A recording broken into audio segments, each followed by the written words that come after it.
So good morning friends, welcome to my channel Edward wings. And JKPSI के result के बाद से ही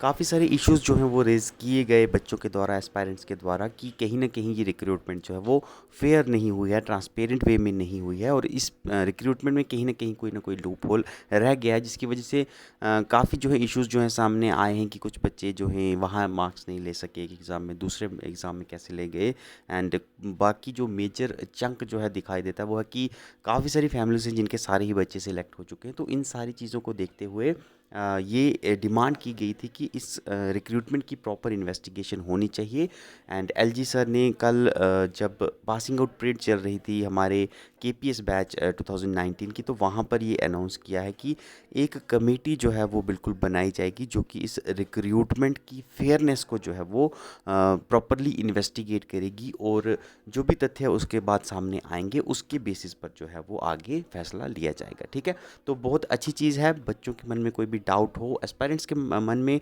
जब एक लार्जर हम पब्लिक इंटरेस्ट में हम कहते हैं कि बच्चों के मन में अगर कोई डाउट है तो उस रिक्रूटमेंट की बिल्कुल फेयर इन्वेस्टिगेशन होनी चाहिए। इससे सरकार के प्रति भी स्टूडेंट्स का भरोसा बना रहता है और अगर कोई कमी पेशी मान लीजिए कि रिक्रूटमेंट में पाई जाती है तो उसको फ्यूचर में जो है वो बचाया जा सकता है। अदरवाइज़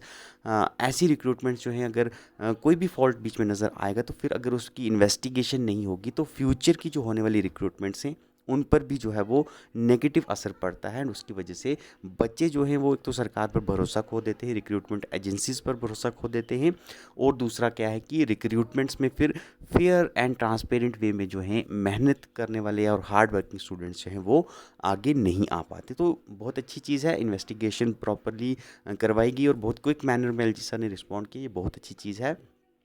लेकिन एक और इशू जो है उसके बाद कल के बाद से जो है वो रेज़ होना शुरू हुआ है, वो है कि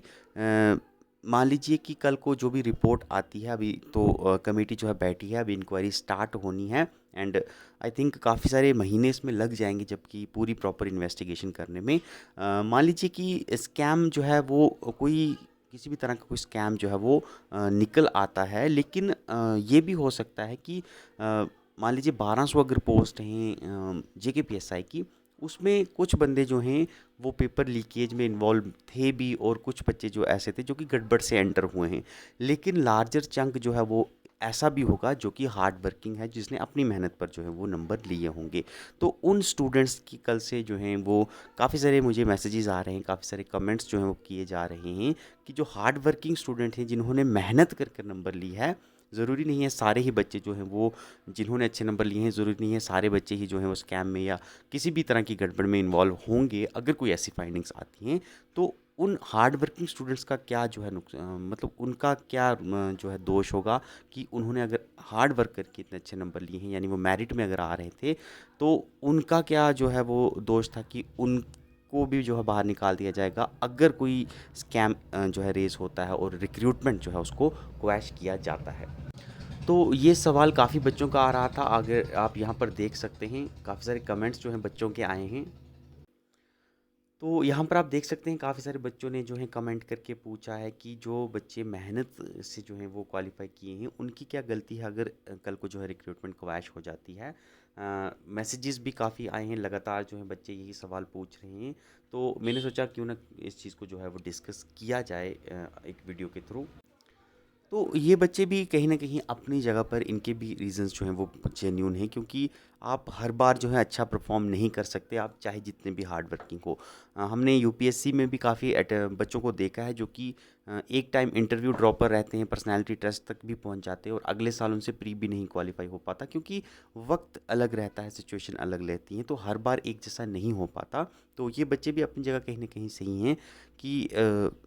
एक इनका वक्त जो है वो अच्छा था, इस बार इन्होंने मेहनत अच्छी की, इनको रिजल्ट्स भी अच्छे मिल गए। तो ज़रूरी नहीं है कि कल को अगर रिक्रूटमेंट क्रैश हो जाती है और इनको री एग्ज़ाम देना पड़ेगा तो ज़रूरी नहीं है कि ये बच्चे जो हैं फिर से उतना अच्छा परफॉर्म कर पाएंगे जितना ये इस बार कर पाए हैं। तो इन बच्चों के लिए बिल्कुल मेरा यही कहना है कि अभी देखिए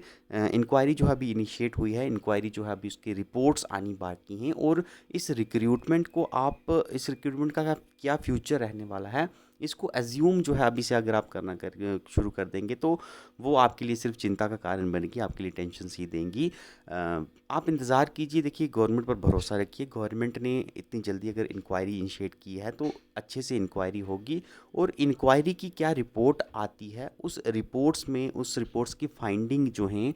वही इस रिक्रूटमेंट का फ्यूचर जो है उसको डिसाइड करेगी। तो आप एज्यूम करना बंद कर दीजिए, क्योंकि एज्यूम करते रहेंगे, अगर आप कुछ भी नेगेटिव भी एज्यूम करते रहेंगे तो वो सिर्फ आपको परेशानियों में डालेगी, सिर्फ आपको टेंशन्स में डालेगी, बाकी कुछ नहीं होने वाला है। तो आप बिल्कुल रिलैक्स हो जाइए। इंक्वायरी जो है वो इनिशिएट हो चुकी है, फाइंडिंग्स जो उसके सामने आने दीजिए, जो भी फाइंडिंग्स होंगी उसके हिसाब से सरकार जो है आई होप कि बेटर डिसीजन लेगी, आपके बारे में भी सोचा जाएगा, एंड जो अगर कुछ गड़बड़ नज़र आती भी है तो उस चीज़ का भी बिल्कुल प्रॉपर ध्यान रखा जाएगा। गड़बड़ है तो उस चीज़ को भी देखना ज़रूरी है, किस लेवल तक गड़बड़ थी, या क्या गड़बड़ थी या क्या नहीं थी। तो ये आपकी रिपोर्ट्स आने दीजिए, उसके बाद सरकार जो है आई होप कि एक फेयर डिसीजन लेगी, आपके बारे में भी सोचा जाएगा। तो आप बिल्कुल भी मत अभी टेंशन लीजिए, रिपोर्ट्स आने दीजिए, तब तक चिल मारिए, आप दूसरे रिक्रूटमेंट जो है उनका भी प्रिपरेशन करते रहिए। बाकी जो है फ्यूचर जो है वो खुद डिसाइड करेगा कि क्या इसका फ्यूचर रहने वाला है, ठीक है।